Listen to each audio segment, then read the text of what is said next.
बदीन मां सिंधियाना news network के reporter Roshandin Kaur जो मौजूब नापा ऐं भिटाई आर्ट्स काउंसिल सिंध पारां आगा सलीम जो तहरीर कयल तारीख़ी स्टेज ड्रामो दो चैनल सर बदीन जे जिमखाना ग्राउंड ते पेश कयो वियो, जंहिंमें सभई शहरीन मर्दनि ऐं औरतुनि शिरकत कई।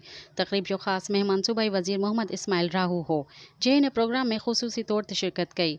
सूबाई वज़ीर जे ड्रामा डायरेक्टर ऐं सीनियर अदाकार रफ़ीक ईसाणी ऐं अदाकारनि सां मुलाक़ात कई ऐं उस्ताद अल ॾिनो जुड़े जो सां संदसि घर ते वञी संदसि तबियत पुछी।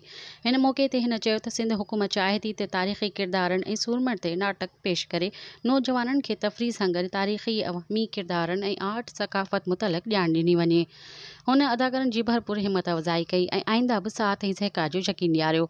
ड्रामे जे अदाकारनि में रहीम केहर, ख़ालिद हुसैन कलियार, किश्वर जबीन, आयशा महक, रसूल बख्श चांडियो, असलम सियाल, नूर मेमण, फ़हमीदा सहर, जमील मेमण, अब्दुल सत्तार जोखियो, अमर सूमरो, तालिब हुसैन मुग़ल ऐं अली रज़ा सूमरो, रफ़ीक ईसाणी पंहिंजी शानदार परफॉर्मेंस ज़रिए अवाम खां ख़ूब अवामी दाद हासिल कयो।